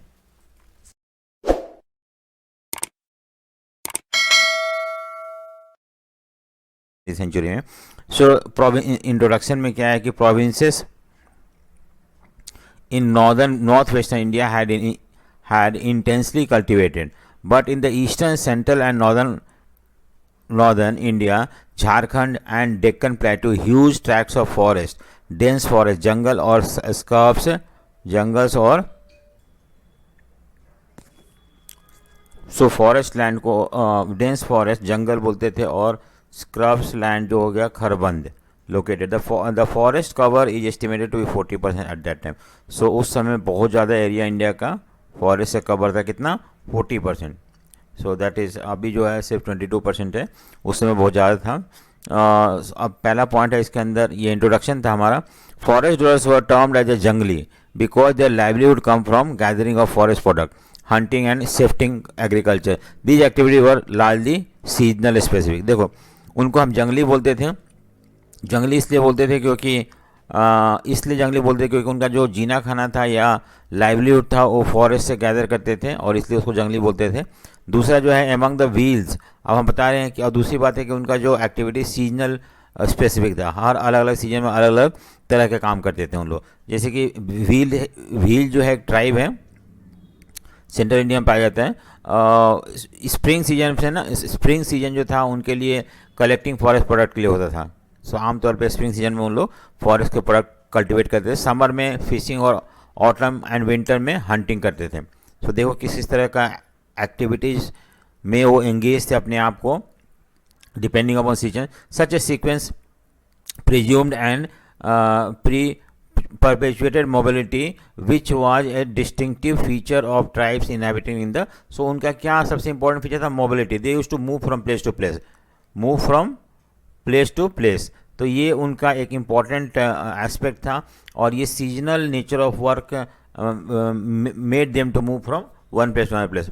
for the state the forest was, अब देखो state के लिए forest क्या था, place, I mean subversive place, a place for refuse from the trouble maker. आमतौर पे ना फॉरेस्ट एक ऐसा जगह था जहाँ से कि लोग जब परेशान हो जाते थे स्टेट से या कोई ज़मींदारों से, तो भाग के जंगलों में जाकर रहने लगते थे। Babur said that the jungle provided a good defence, जंगल एक तरह से उनके लिए प्रोटेक्शन मिलता था। Behind which the people of pargana become stubbornly rebellious and pay no taxes. ठीक है। वहाँ पे लोग जो लोग जंगलों में भाग जाते थे उन लोगों को टैक्स देना नहीं पड़ता था, और इस तरह से अपने आप को टैक्स से बचा सकते थे स्टेट से। फोर्थ पॉइंट है कि the external forces enter the forest in different way. तो बाहर के लोग फॉरेस्ट में अलग अलग तरीके से एंटर करते थे। State require elephant for the army. अब देखो स्टेट को क्या जरूरत थी फॉरेस्ट की, उसको आर्मी कहाँ से मिलता, सॉरी एलिफेंट कहाँ से मिलता था उनको, फॉरेस्ट से मिलता था। So the peshkash levied from forest people often included a supply of elephant. तो आमतौर पर पेस्कस यानी कि रेवेन्यू जो फॉरेस्ट के डॉलर के ऊपर भी रेवेन्यू लगता था, लेकिन उनको एग्रीकल्चर लैंड के ऊपर नहीं, बल्कि उनको रेवेन्यू ना अपने जंगल से एनिमल एलिफेंट पकड़ के देना पड़ता था स्टेट को। ये था एक। दूसरा था कि इन मुगल पॉलिटिकल आइडियोलॉजी, अब देखो ये एक अलग चीज़ है कि जो राजा कभी कभी हंटिंग के लिए जाते थे, तो हंटिंग का उनके लिए एक अलग आइडियोलॉजी था। क्या था, क्या सोच था हंटिंग के पीछे? The hunting symbolises the overwhelming concern of the state to ensure justice to all its subject such a rich and poor. तो हंटिंग का देखो मुगल एम्पायर का जो मेन कंसर्न था कि जो भी लोग रहते हैं उनके एम्पायर में, चाहे तो वो जो प्लेन में रहते हो या जंगलों में रहते हो, सबका कंसर्न था। Regular hunting expedition enabled the emperor to travel across the extensive territory of his empire and personally attend the grievances of the inhabitant. तो जंगल में जब जाते थे हंटिंग के लिए, तो उसमें हंटर से मिलते थे या जो लोग वहाँ रहते थे उनसे मिलते थे और उनके प्रॉब्लम को समझने की कोशिश करते थे। सो इस तरह से हंटिंग का इंपॉर्टेंस था मुगल फिलॉसफी में। ठीक है। 6 पॉइंट है the spread of commercial agriculture was an important extent factor that interfere in the life of the forest dweller. देखो एक तो था कि पहले जो लोग थे सब्सिस्टेंस एग्रीकल्चर करते थे, जिन्हें खाने के लिए चीज़ उगाया करते थे, लेकिन अब जो था कमर्शियल एग्रीकल्चर होने लगा, यानी कि अब हम नए नए लैंड को एक्वायर करने लगे, उसको कन्वर्ट करने लगे खेती बाड़ी में, से जिससे कि हम कमर्शियल क्रॉप्स ग्रो कर पाएँ और ज़्यादा से ज़्यादा सामान बेच पाएँ मार्केट में। तो इस तरह से जब कमर्शियल एग्रीकल्चर शुरू हुआ तो new lands were brought under cultivation. ये जो न्यू लैंड थे वो कौन थे? जंगली एरिया था। Forest product like honey, bee wax and gum lac were in great demand and become major item of overseas export from India in 17वीं century. Elephant पर देखो, तो एक तो था कि फॉरेस्ट प्रोडक्ट जो था वो इम्पोर्टेंट था because they become now commercialised. उसको बाहर कंट्री में एक्सपोर्ट किया जाता था, जैसे हनी हो गया, गम लैस हो गया, बी वैक्स हो गया, ये सब चीज़। तो इसलिए भी बाहर के लोग इंटरफेयर करना शुरू कर दिए फॉरेस्ट लैंड में। दूसरी चीज़ था कि एलिफेंट जो था वो that were captured and sold, so then this also made the outsider take interest in the forest. Trade included an exchange of commodity through barter. Some tribes like Lohanis in the Punjab were engaged in over land trade between India and Afghanistan and in the town country trade in Punjab. तो और इतना ही नहीं थे कि जो लोग tribe रहते थे उन लोग भी फॉरेस्ट से जो भी उनको प्रोडक्ट मिलते थे वो प्रोडक्ट को बाहर अफगानिस्तान या दूसरे जगहों पर ले जाकर बेचते थे। So that also brought lot of income to the people of time. सो ये था एक किस तरह से हम देखते हैं कि कमर्शियल एग्रीकल्चर या एलिफेंट या बेचने वगैरह, मतलब फॉरेस्ट प्रोडक्ट को मार्केट में बेचने की वजह से फॉरेस्ट में इंटरफेरेंस होना शुरू हो गया। Social factor broad change in the lifes of the forest dweller. क्या सोशल फैक्टर था? देखो, the tribes had their chieftain and many tribal chiefs had become zamindars and some even kings. तो धीरे धीरे जो ट्राइबल के जो चीफ थे वो धीरे धीरे बहुत स्ट्रांग हो गए थे, जमींदार। दे यूज टू होल्ड लैंड। उसके बाद इतना ही नहीं बल्कि सम टाइम वो किंग भी बनते थे। They build their army and recruited people from their lineage group and demanded that their fraternity brotherhood provide military services. तो देखो क्या था कि उन लोग आर्मी अपना they use to make their own army recruit करते अपने लोगों से, और इस तरह से they use to hold power in their own community. Next है देखो और भी ट्राइबल आर्मी के बारे में। Tribes in the Sindh region had armies comprising of 6000 cavalry and 7000 infantry. Cavalry मतलब, और इन्फेंट्री मतलब पैदल सेना। कैवेलरी जो होते थे हॉर्स सेना को बोलते थे, तो इस तरह से कई कुछ कुछ ट्राइब के पास तो इतने सारा आर्मी होते थे। In Assam the Ahom king had their pikes, people who were obliged to render military services in exchange for land. The capture of wild elements were also declared the royal monopoly by the home ruler. अगर मान लो कोई जंगली जानवर, जंगली elephant पकड़ा जाता है तो राजा उसको ले लेता था। उसके बाद बहुत सारे होम किंग थे, उनके पास सैनिक होते थे, जिसमें कि हर इंडिविजुअल को हर मतलब यहाँ पे मिलिट्री सर्विस देना कंपलसरी था। उसके उसके जगह पे उन्हें लैंड दिया जाता था उनके फॉर सर्वाइवल या जीने खाने के लिए। सो इस तरह से हम देखते हैं कि आउटसाइडर आइदर किंग और other they also started interfering in the forest in the forest so that they could get some benefit out of it, either for commercial product के लिए, either for elephant के लिए, plant I mean forest product के लिए. So there was interference of people from outside. देखो आइन क्या observe करता है? द आइन observation on existence of tribal kingdom in northeast. We know that the monarchical system had fully developed by 16th century. War was a common occurrence. Example, Kush king fought and subjugated a number of neighboring tribes in long sequence of war through the 16th and 17th century. तो क्या हुआ है कि हम यहाँ आइन क्या बोलते हैं कि नॉर्थ ईस्ट में बहुत सारे जंगल हुआ करते थे, वहाँ ट्राइब लोग रहते थे, लेकिन धीरे धीरे वहाँ मोनार्की डेवलप होने लगा। कुछ बिहार का किंग जो था उसने अपने बहुत सारे नेबरिंग ट्राइब्स को डिफीट करके अपने पावर को एक्सटेंड किया था, और इस तरह से हम देखते हैं कि there interference in the tribal kingdom by the outsider और स्ट्रॉन्ग रूलर्स. नेक्स्ट पॉइंट है कि the cultural influence penetrated the forest zone. Some historians suggest that Sufi saint, कुछ लोग ये बोलते हैं कि कल्चर भी स्प्रेड हुआ. I mean those who live in the plain their culture also spread to forest people who. कैसे? Sufi संत जो थे उन्होंने मेजर रोल प्ले किया और ज़्यादातर फॉरेस्ट के लोगों को इस्लाम एक्सेप्ट करने में इनकरेज किया. दूसरी बात है, आमतौर पे जो लोग एग्रीकल्चरल कम्युनिटी थे उनको भी सूफी और इस्लाम की तरफ झुकाव लाने की कोशिश करी सूफी संतों ने. ठीक है, सो तो ये था हमारा किस तरह से जो फॉरेस्ट ड्वेलर्स थे उनका लाइफ ट्रांसफॉर्म हुआ विद द कमिंग ऑफ और ड्यूरिंग मुगल पीरियड. ठीक है, नेक्स्ट हम क्वेश्चन लेते हैं. Examine the role played by zamindars in Mughal India. जमींदारों का क्या रोल था मुगल इंडिया में? इंपॉर्टेंट है, जमींदार थे कौन एक्चुअली? तो जमींदार जो होते थे वो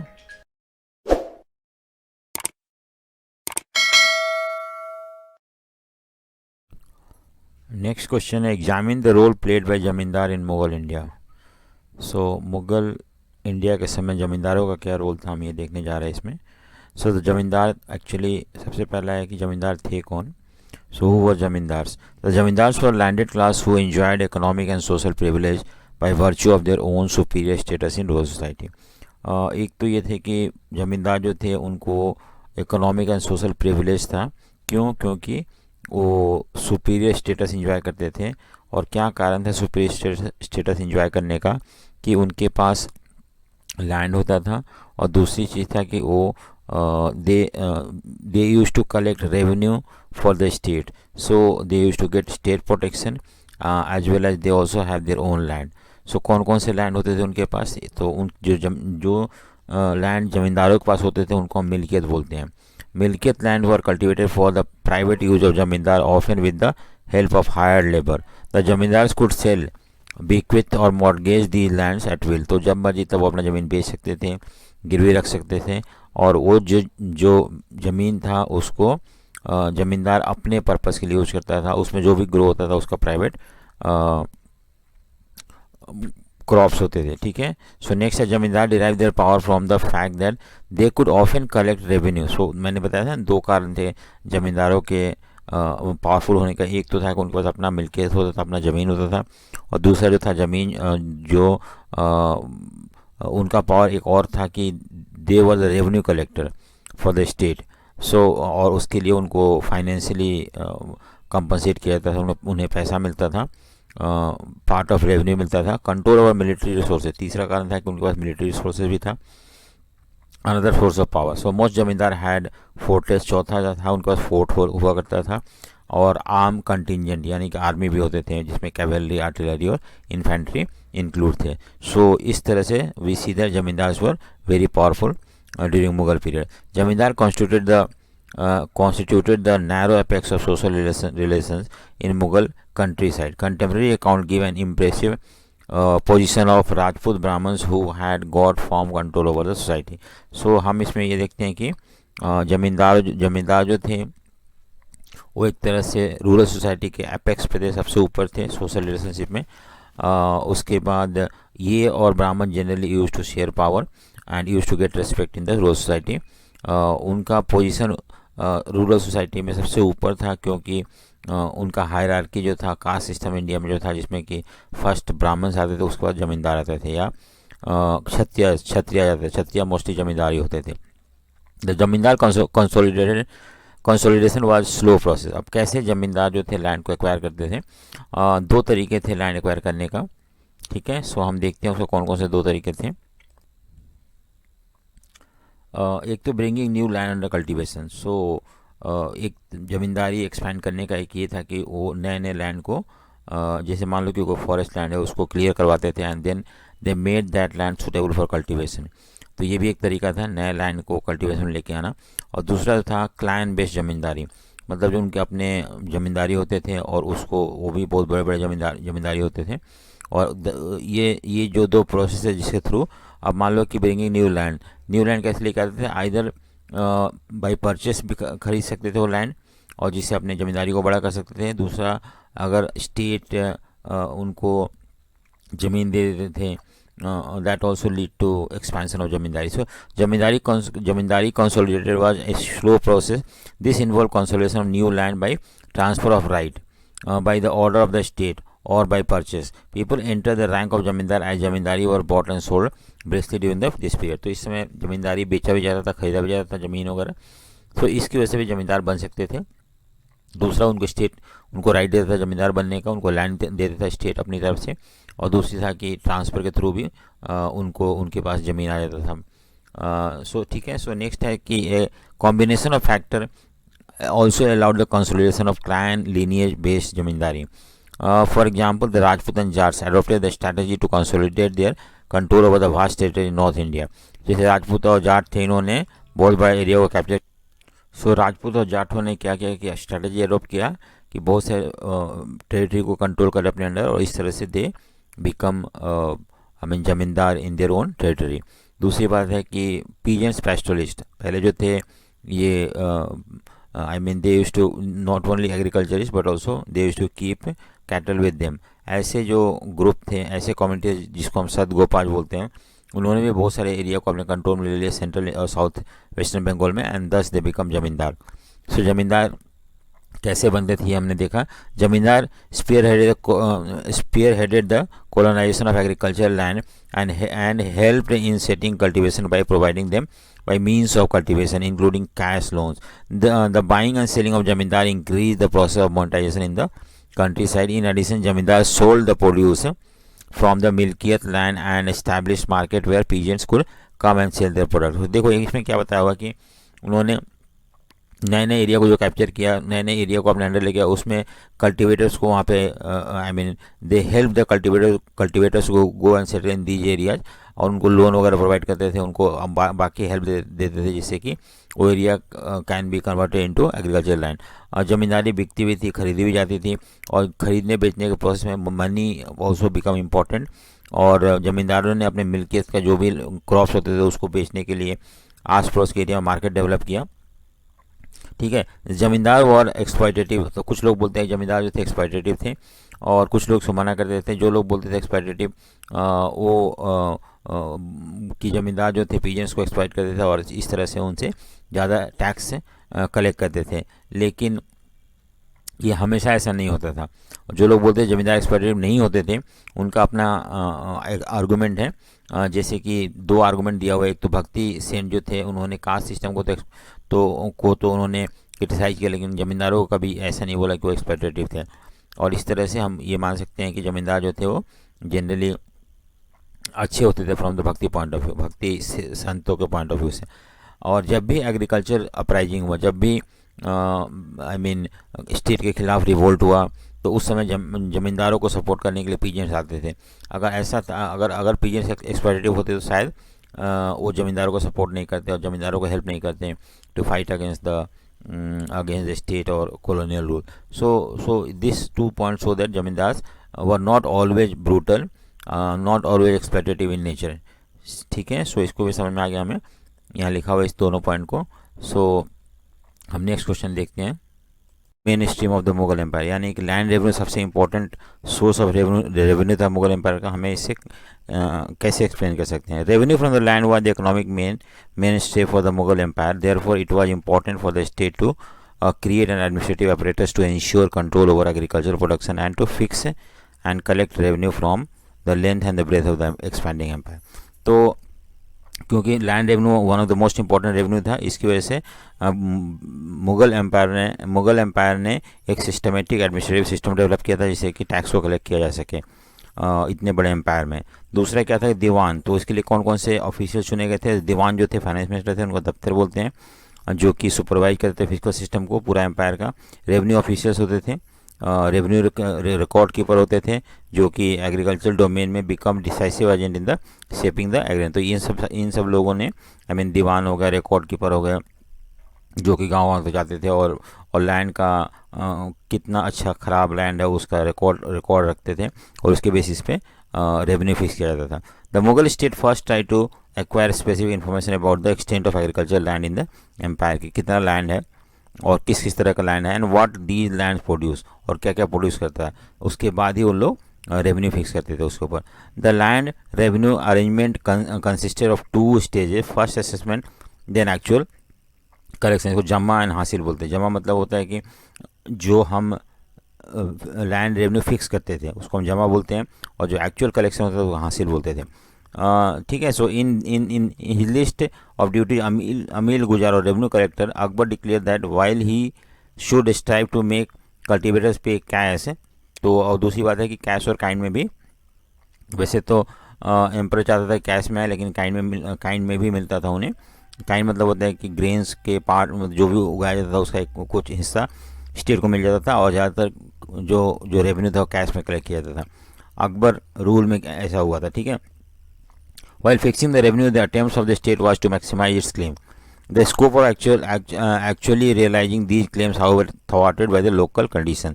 तो वैसे तो स्टेट फिक्स करता था बहुत मतलब मैक्सिमम क्लेम फिक्स करता था, लेकिन कितना कलेक्ट होता वो डिपेंड करता था वहाँ का लोकल कंडीशन के ऊपर.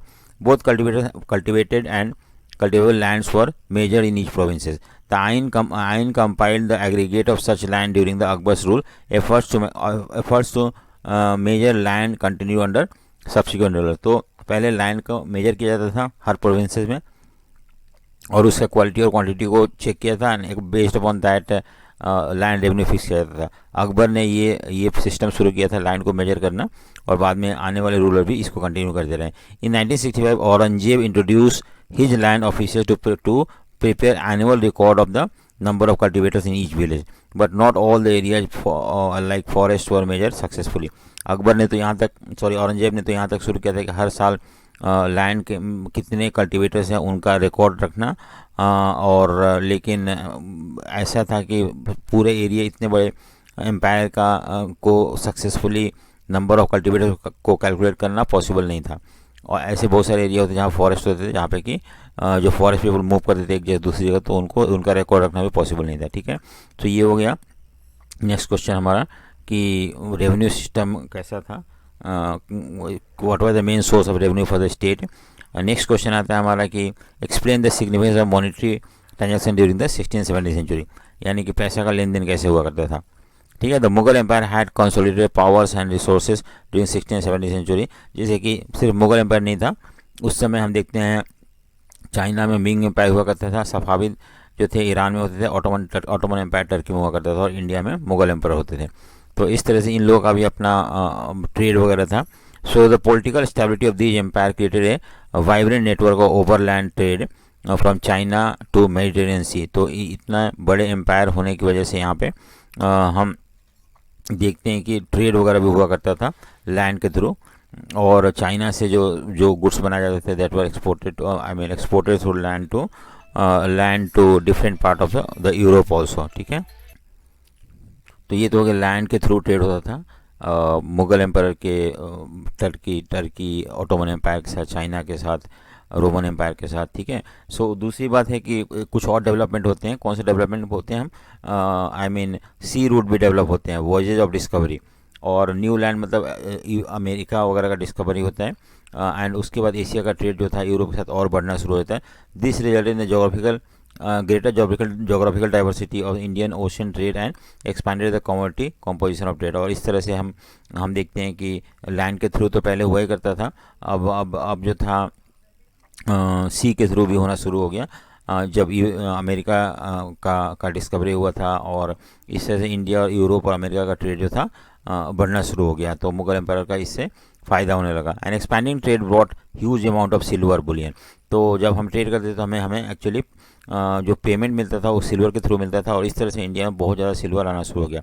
It was good for the India as it did not have natural resources of silver. था हमारे पास सिल्वर था नहीं, और जब सिल्वर आना शुरू हो गया बाहर से, जब हम एक्सपोर्ट करते थे गुड्स, तो उससे हमें सिल्वर आना शुरू हो गया, और ये इंडिया के लिए अच्छा था क्योंकि इंडिया में सिल्वर उतना ज़्यादा नेचुरल सिल्वर था नहीं।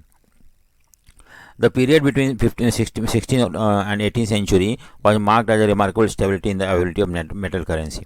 उसके बाद हम देखते हैं कि 16 से 18 सेंचुरी तक यहाँ पे जो हमारा करेंसी, मेटल करेंसी जो था वो स्टेबल रहा। क्यों स्टेबल रहा? क्योंकि कंटिन्यूस सप्लाई ऑफ सिल्वर था जो था।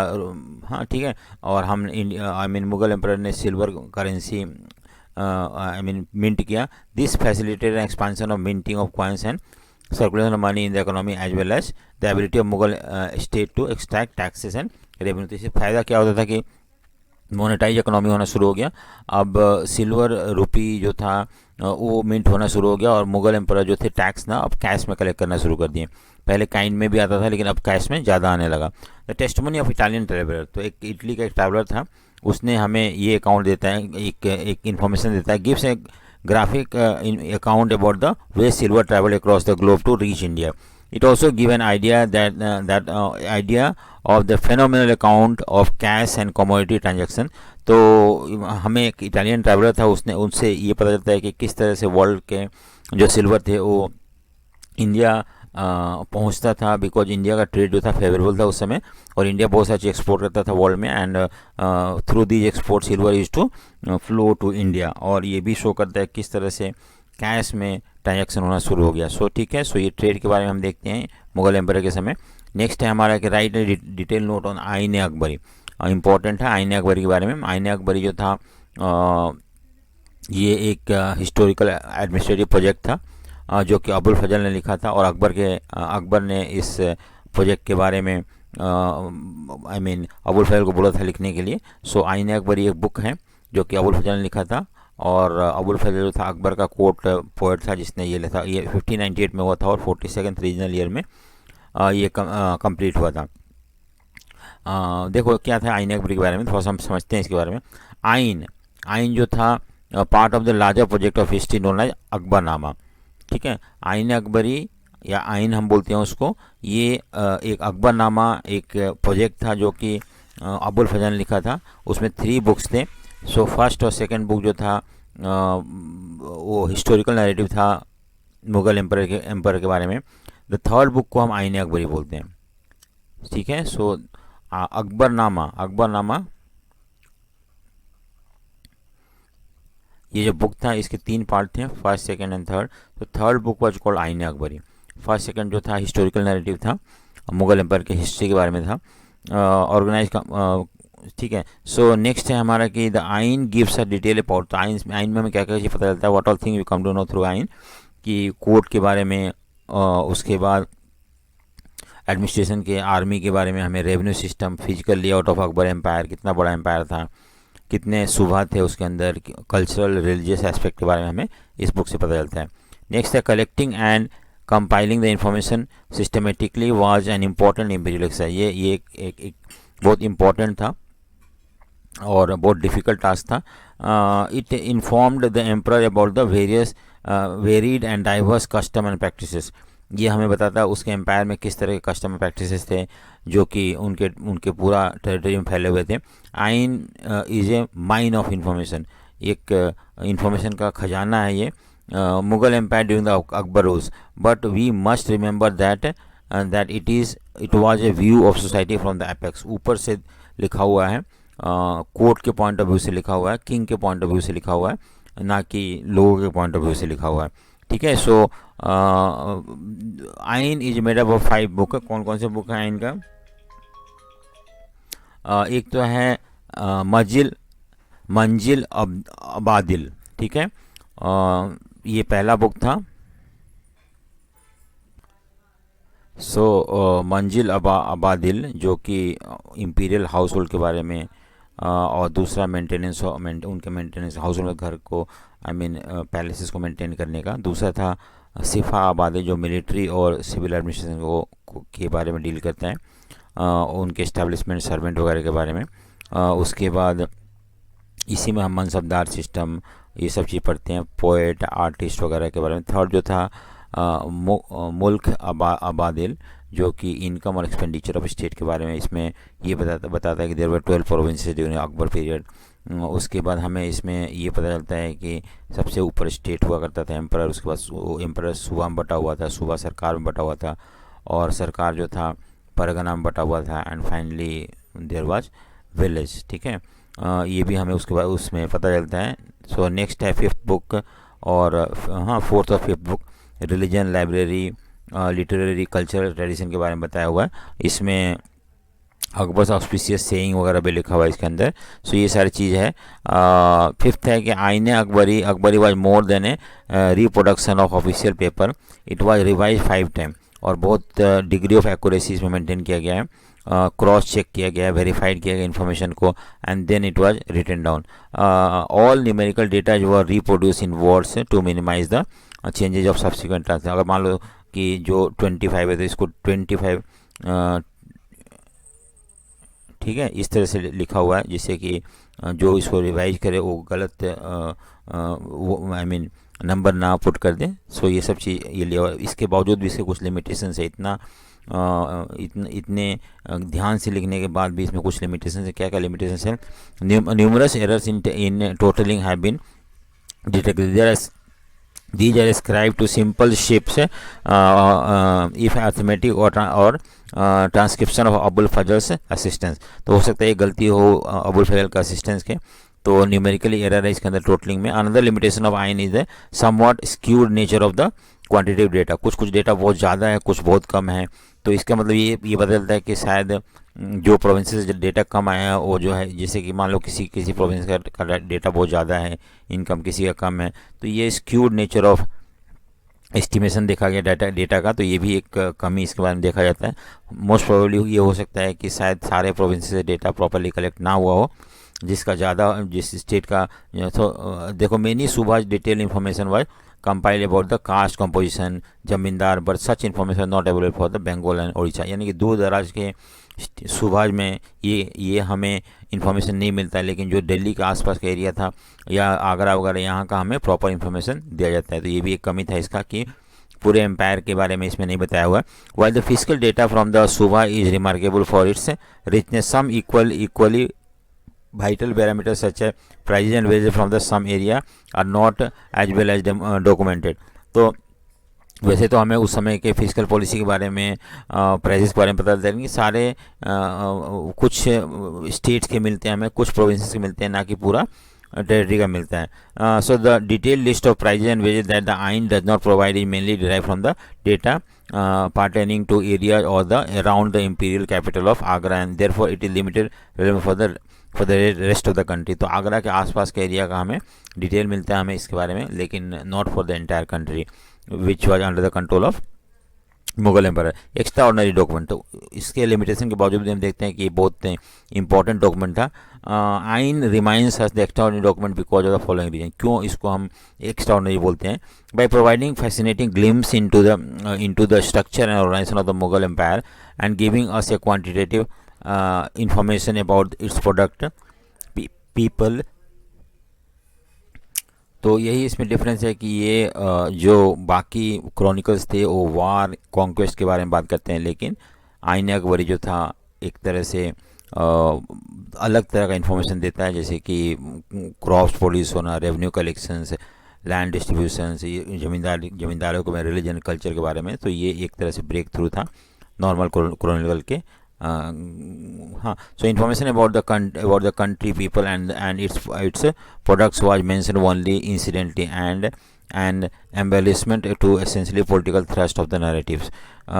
तो इस तरह से हम इसमें भी देखते हैं कि ओनली इंसिडेंटली पीपल के बारे में, प्रोडक्ट के बारे में, और जो बुक्स होते थे पहले, जो क्रॉनिकल लिखे जाते थे, तो वो ज़्यादातर पीपल और प्रोडक्ट वगैरह या एग्रीकल्चर प्रोडक्ट के बारे में इतना ज़्यादा मेंशन नहीं करते थे.